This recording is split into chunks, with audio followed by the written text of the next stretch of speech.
partners to low-income parents. Recently, PBS interviewed 87 parents living in high-need areas. We asked them where they look for support for their kids' learning, and overwhelmingly, they pointed to their children's teachers as the resources they rely on the most. These parents look to teachers to help them understand what is developmentally appropriate for their kids and what they can do to support their children's learning at home. That's why connecting teachers with PBS resources through services like PBS Learning Media is so important. By super serving local educators, PBS stations have an opportunity to not only provide classrooms with media that helps children learn, you have an opportunity to help support important allies in children's lives. At PBS, we'll be spending the next year reimagining our service for teachers with this in mind. We're calling it our Teacher First approach. And like everything else, it transcends any one product or innovation. Instead, it focuses on the bigger story we have to tell around education and how we support children's success from cradle to career. Moving forward, we will focus our work on understanding teacher needs and supporting stations as partners to teachers in your local communities.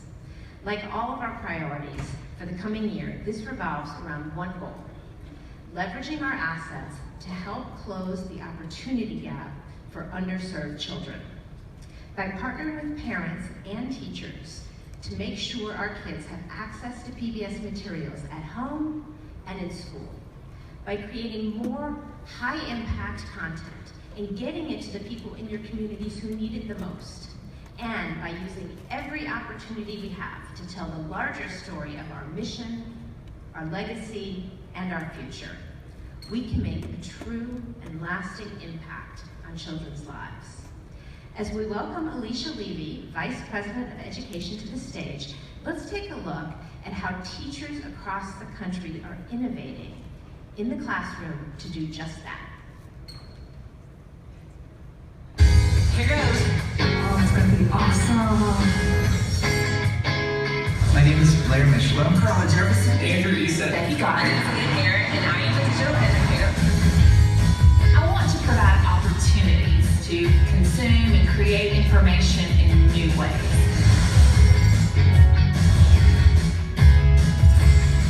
Get up and dance. It's science time.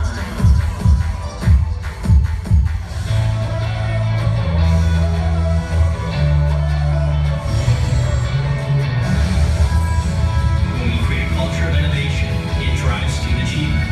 It really is that simple.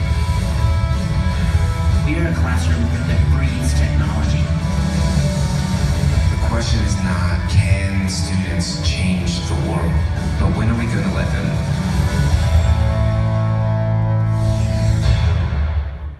Ladies and gentlemen, PBS Vice President of Education, Alicia Levy.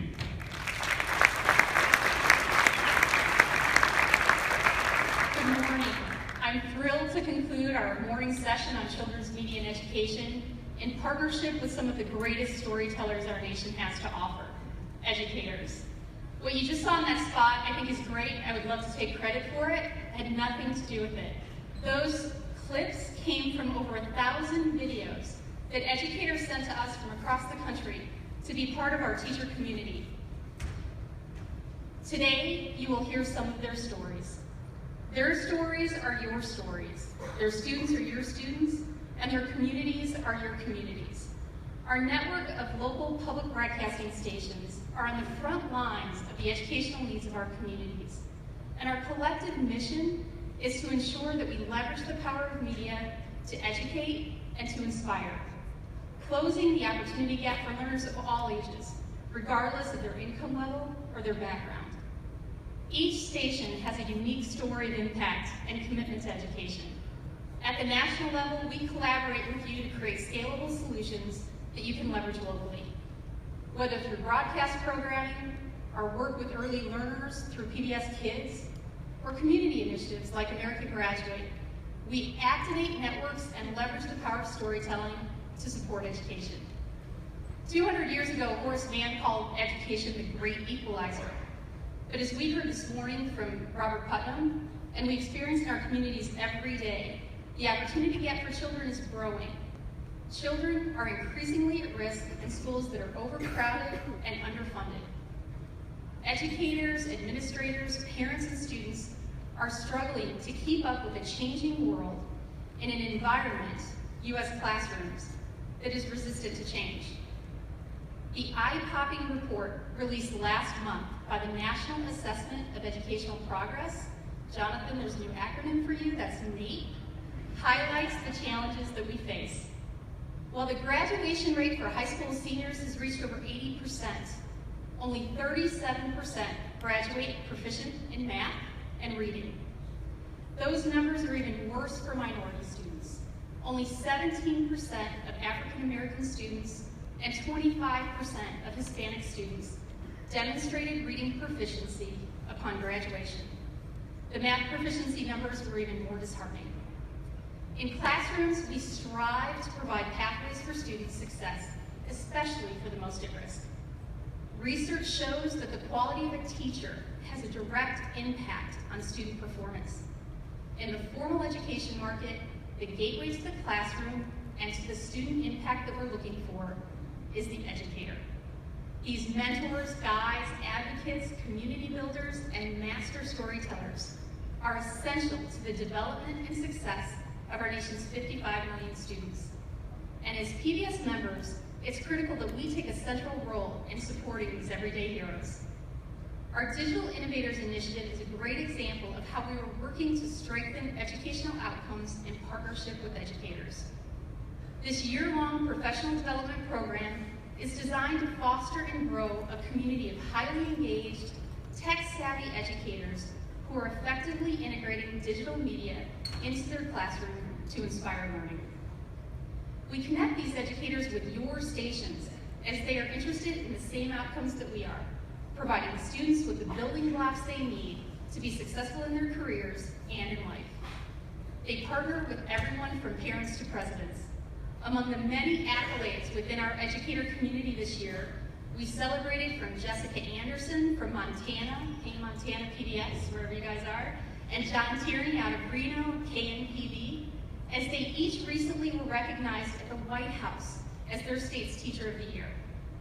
And for all of you broadcast journalists out there, we cheered when the Journalism Education Association named Don Goebel out of the St. Louis area and supported by the 9 Network as their Broadcast Journalist Advisor of the Year. And that's just skimming the surface of what this incredible group of educators have accomplished. In the coming year, we will deepen our focus on this important audience. As you heard from Leslie just now, we call this our teacher-first approach. We have demonstrated an ability to drive engagement with educators and impact student performance. Our flagship effort and service for this work is PBS Learning Media, and it's a great example of the impact that public broadcasting can have on education. We launched it just 5 years ago in partnership with WGBH, and today 99% of member stations offer localized versions of the service, reaching over 1.8 million registered users. And research proves that when PBS Learning Media content is integrated into curriculum, it has a positive impact on student performance. By empowering educators, we help every child they teach, paving the way for their success in school and in life. Since the theme of annual meeting this year was storytelling, I thought the perfect way to demonstrate the amazing impact educators can have in their communities was to bring a few here to inspire you with their stories. I know you will join me in welcoming Michael Hernandez from Los Angeles. He uses media and journalism to transform his students from observers to content creators. In addition to his work with PBS SoCal and with our digital innovator community, he serves as on the advisory board, for the Bill and Melinda Gates Foundation. Sharon Clark from Brownsville, Tennessee started out as a digital innovator. That touch point with her local station, WLJT, has led her to becoming a board member and now a sustaining member of her station. She's got a great story to tell. Shelly Fryer from Oklahoma City teaches at a school for the homeless and uses digital media programming from OETA to open doors. And we'll kick things off with Ryan Devlin from Brockway, Pennsylvania. Ryan grew up watching PBS Kids on WPSU and pledged to never stop learning. He grew from a PBS kid to a PBS digital innovator and was selected as one of 4 finalists for the prestigious title of National Teacher of the Year. Ryan, welcome to the stage.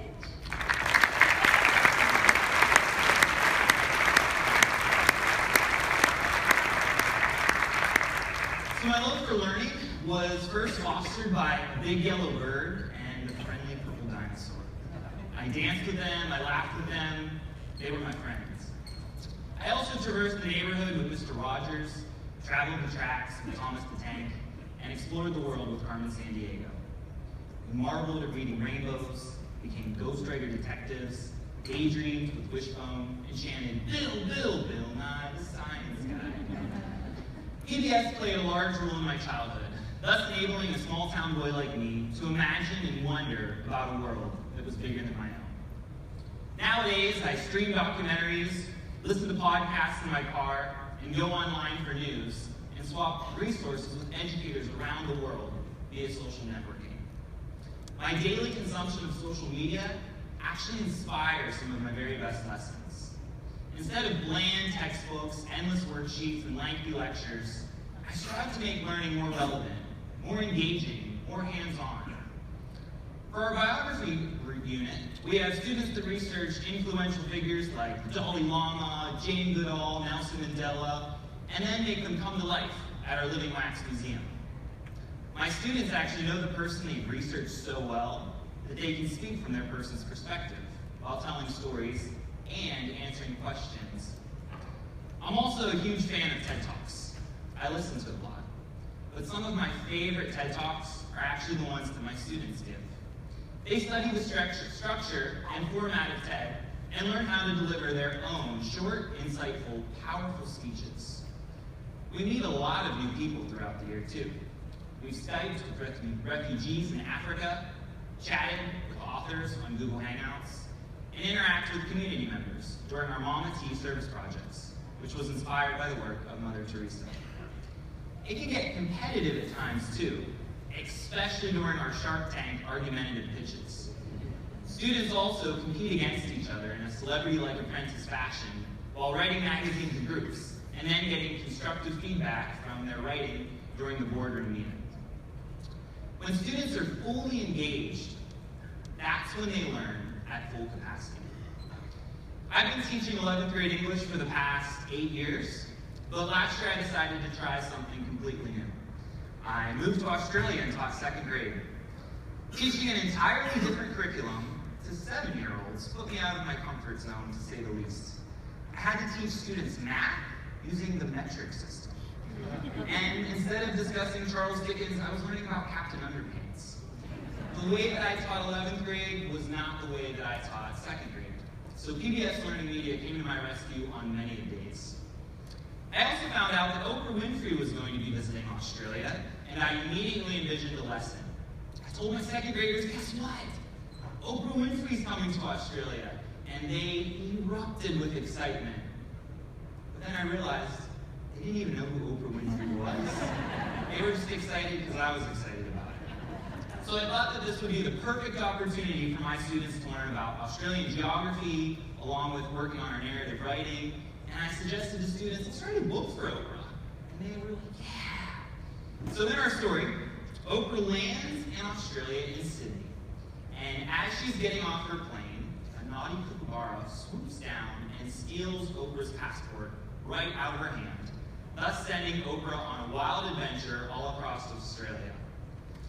So through my clever use of social media, Oprah's people heard about our story that my students wrote, and we had an opportunity to hand-deliver the book to Oprah herself.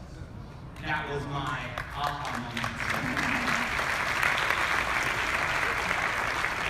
Teachers are forever learning, and just like our inquisitive students, we're hungry for more knowledge too. The day that I stop learning is the day that I stop teaching. But I don't see that happening anytime soon. Regardless of the age or continent where I'm teaching, I want the same thing for all of my students. I want them to become as innovative as Benjamin Franklin, determined as Aung San Suu Kyi, as kind as Fred Rogers, as creative as Walt Disney, as articulate as Martin Luther King Jr., as brave as Malala Yousafzai, and as curious as Albert Einstein. While at the White House in 2014, President Obama asked me, what do great educators do differently? I stuttered and said something trite, but thinking, I know that great educators stay at school later than it's required. I know that they spend their own money on classroom materials, constantly research new ways to improve their lessons and their craft, and we work on lesson plans at all hours. While we're showering, driving, shaving, watching Downton Abbey, we're thinking about lessons. And you know, the reward is never cash bonuses, or Olympic gold medals, or Kardashian-like fame. But that's what makes educators so unique. They dedicate their lives to helping other people succeed. And we're thankful for people like you that create meaningful media and make significant contributions to programming that empowers adults, influences teens, and inspires young children like me that will always remember the dinosaur, the bird, and the red sweater.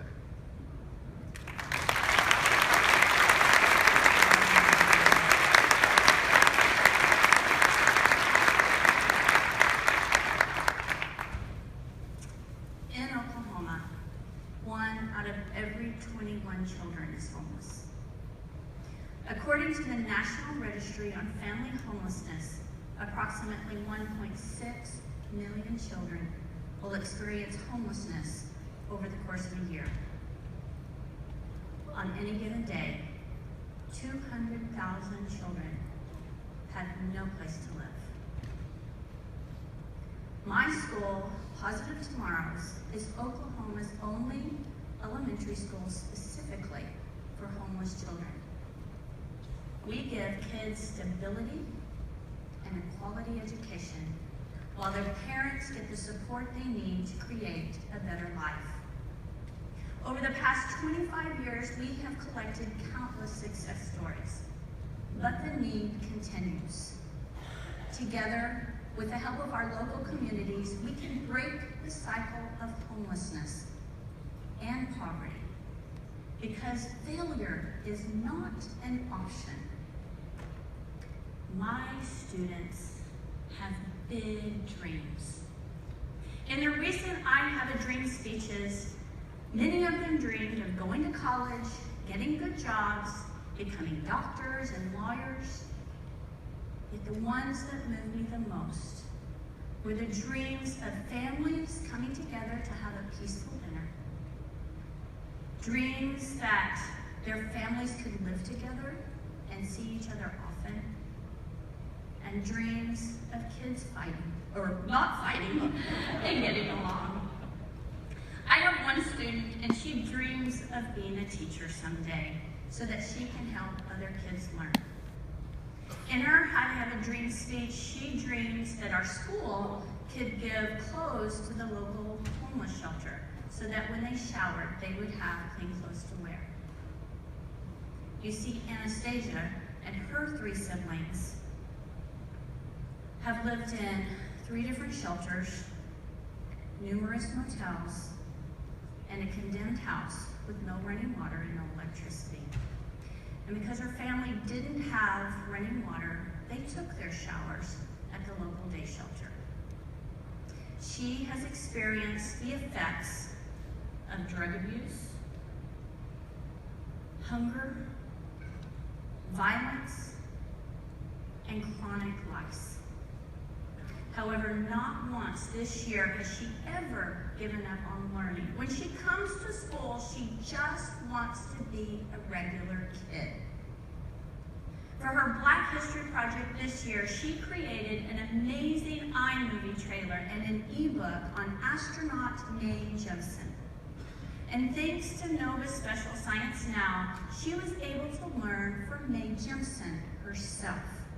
And she learned that she can be an astronaut and a teacher. I have another student, and he came to us from, his mother is a victim of domestic violence. And he came to us, and his I Have a Dream speech, he dreamed that he could become a dad who would learn to fight with his words and not with his fists. For his Black History Project, well, he wants to be a politician someday, and he wants to work in Washington, D.C.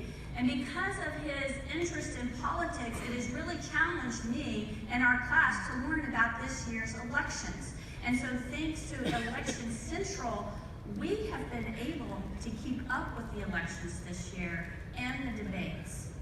Because you see, students deserve to have learning media which is current and involves them in real issues. They need to know that they matter and that their voices are going to be heard. Now, when you hear these stories of my homeless students, I don't want you to feel sorry for them. I had a volunteer working in my classroom, and one day she looked at me and she said, well, these kids, they're just like regular kids. And in many ways, she's right. Because what every student needs, regardless of their home situation or their background, they need and they deserve is a community that cares about them and believes in them. Students need to have opportunities to have experience that go beyond the walls of their classrooms.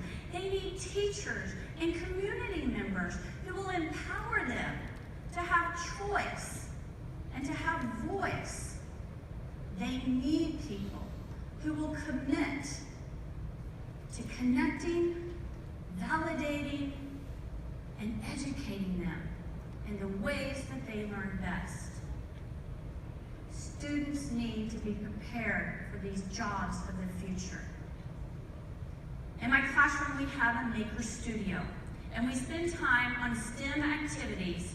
We spend time problem solving, making, creating, building, and one of my students' favorite activities is coding. So coding in Maker Studio times is one of the ways that we are developing our problem solving skills and our computational thinking. Because my students have spent time coding, they have loved the new Scratch Junior PBS app. And so, thanks to their experience with the Wildcrafts and Peg and Cat and Nature Cat, they have loved creating their own games and their own stories using that app. We also get really involved in PBS STEM activities and resources like on the Design Squad, and then we have provided opportunities for us to do design thinking. These activities encourage my students to make and to create and to learn about the world around them. So what does make a difference in a culture of despair and a future of hope and children from poverty? It is a community that cares. So in addition to providing outstanding content and resources which are enhancing student learning, I really challenge PBS stations to get into your local school. Find ways to teach lessons, to mentor, to connect with the teachers and the students.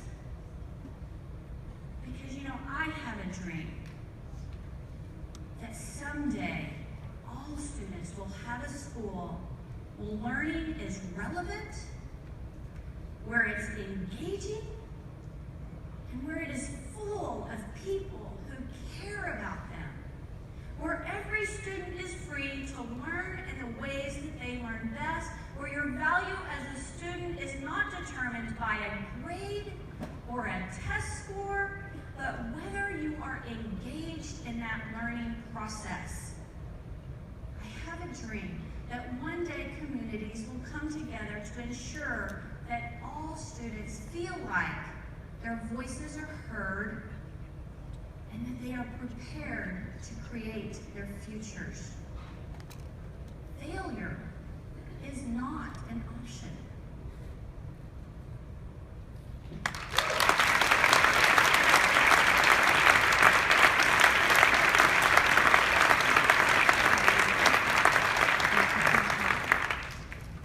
Just a you that I have envisioned this moment for a long time.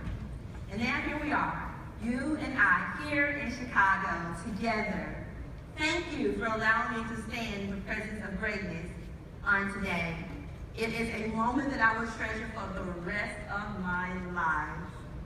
There are 5 keys that I found to be associated with my partnership with PBS, and they are purpose, partnership, passion, potential, and power. My story began with an e-newsletter from WLJT that advertised a search for K-12 tech-savvy teachers. I always encourage my students to apply for something bigger than our local district, and this was my opportunity to model what I teach. I really wanted to apply at the time, but I had a lot on my plate. So what did I do? I did what any reasonable, respectable person would do. I procrastinated. On the very last day, I tried to submit my video and I just couldn't get it to submit. So I called the number printed on the e-newsletter. I was connected to a lady named Sabrina. She tried her best to help me over the phone. She's very kind about it, but it just wasn't working. So we hung up. I did eventually get this video submitted, and I imagined myself that Sabrina was now, this woman is applying for a tech-savvy position and she can't even get a video. Good luck with that. But you all, time passes, and I was so excited to find that I had been chosen as a lead digital innovator, which meant I was on my way to Philadelphia for a 3-day PBS Learning Media Digital Innovator Summit / International Society for Technological Information Conference. Shortly after I got that information, I received a congratulatory email from Ms. Sabrina. She expressed her joy over the victory of finally getting that video loaded. She also expressed her desire to meet me and to shoot a video of me using the PBS Learning Media in my class, which meant I was finally going to see the face to match the voice that I heard on the phone the evening of February 11, 2015. We hit it off immediately. She and a crew member created a video that aired all over West Tennessee, spotlighting me as West Tennessee's digital innovator. That was the beginning of a beautiful relationship that has grown and flourished and continues to do so to this day. In Philly, Sabrina immediately goes into that, how can I be of service mode? And I'm thinking to myself, this lady treats me like I'm royalty or something. But you know what? I found that to be the nature of the entire crew at WLJT. They have gone above and beyond the call of duty to make me feel special and to include me as part of the family. They have done everything from inviting me to serve as a board member to making sure I had a room during those times when I was presenting PBS Learning Media at conferences.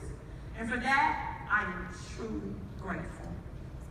It was during one such board meeting that I learned about the Sustaining Member Program. And I knew I wanted to become a Sustaining Member because I really believed in what the station was doing. I believed in the impact that the station is making on the community. I wanted to be involved because I truly believe that teamwork does make the dream work and that we're better together than we could ever be apart.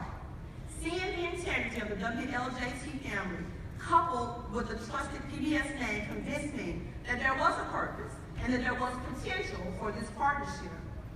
Never could I have imagined that the bond we would form would become as powerful as it has become. During the annual legislative breakfast, I was invited by Tennessee Representative John Shaw to address his congregation concerning public television. Many of his members attend school, well, many of his members have children that attend school in my district. And I appealed to those parents and said, please support public television, because all too often, children are entering the system not having the skills that they need, missing really critical and valuable skills because they spent useless time watching senseless entertainment when there is free, quality educational programs on PBS. That's the purpose of partnership. Having this connection has other purposes as well. The station has donated books and other materials to our class. One particular event that stands out in my mind is the first day of school, when they brought their mascot for the entire student body, but they brought goodie bags just for my class. One little boy in particular spent the entire school day in my class working on material from his goodie bag, only to find out he didn't even belong in my class. He was just lured in by the excitement. You all, that's the passion behind our partnership. curiosity of a number of representatives from a variety of places, such as A Teacher Like You, Chalkbeat Tennessee, HuffPost Education, and Renaissance Learning. These people have hired photographers and done interviews to capture my story and to share that story with the world. One company, QHD, they offered to contribute either a document camera or an animation studio. Their only requirement was that I send them a video demonstrating how I was using their products in our class.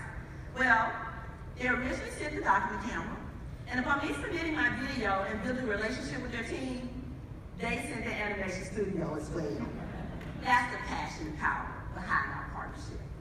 And finally, I would like to share that my students have benefited tremendously from the learning and the exposure that has taken place through our experiences. And because of that, we're building bridges and we're closing gaps in education. Through the year-long professional development that I've learned through PBS, I was motivated to extend my professional learning network. In doing so, I met and formed a relationship with another K-12 tech-savvy educator in my area. She has a wealth of knowledge and expertise, and her name is Wanda Terrell. And I am so honored to announce that Wanda Terrell is now the new leading digital innovator for the state of Tennessee. And that, my friends, is the purpose, the passion, and the potential behind a powerful relationship with PBS.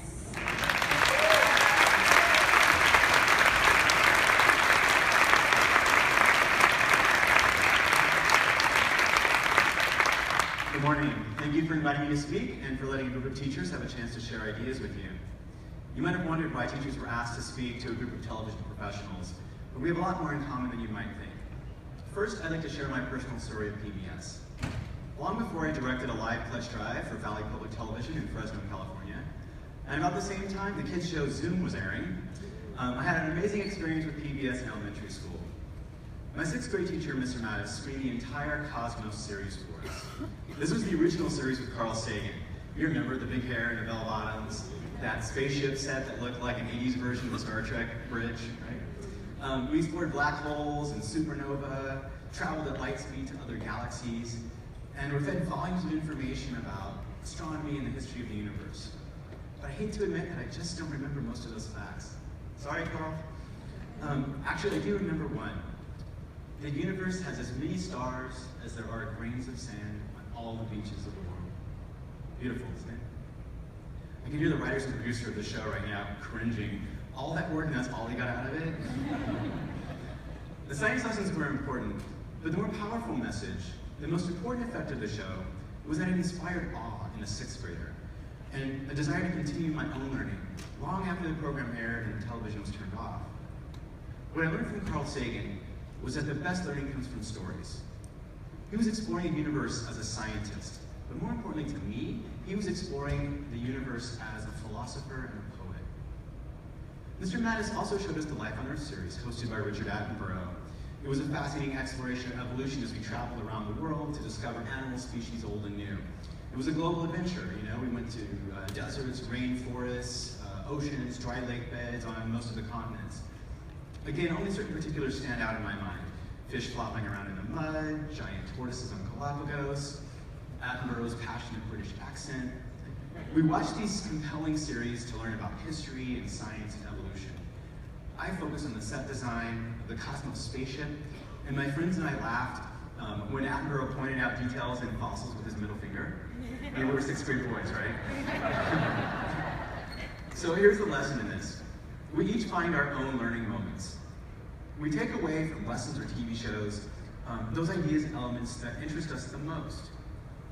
I still managed to learn a lot from these scientists because they were passionate, as if their stories were the most important thing in, well, the cosmos. We live in a time where everyone has the answer on the phone in their pocket.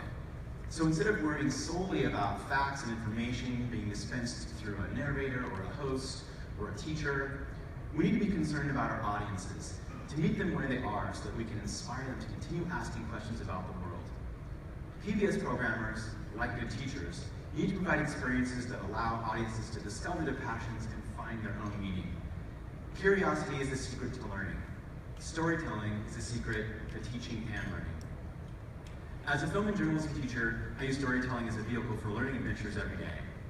My students choose the topics they want to explore, and I give them the tools and skills they need to get there. They tell the stories of that quiet student who sits alone at lunch. They tell the controversial stories about their peers abusing drugs and alcohol. They create personal essay documentaries about growing up with two moms. On our documentary trip to Vietnam, one of my students told the story of how her parents fled the war and never went back, and she was the first of her family to return. So what did we learn from these personal stories? Lots of facts about laws and politics between groups of people. And while the particulars are important, we learned what I think is even more valuable: compassion, empathy, and to question the assumptions of our world around us. There are no standardized tests in life, only many right answers. The future of education is like the future of broadcasting, a series of questions that lead us on a learning adventure with student and teacher, audience, and producer. The idea of broadcasting itself is evolving. Content is consumed in many different places and platforms. Learning is no longer a passive activity, but one where the learner is creating with knowledge and skills that we provide and curate, similar to those found on PBS Learning Media. How are you interacting with your audiences at your station? How well do you know your audience and what their passions are? What resources do you provide to help them make meaning from your content? Back to Carl Sagan's spaceship. As we travel together today, you may not leave remembering the particulars of this talk. I won't be offended. But maybe you'll find something within it that sparks your passion and makes you curious enough to ask more questions once you get home. Because as Carl Sagan said, we make the world significant by the courage of our questions and the depth of our answers. Thank you.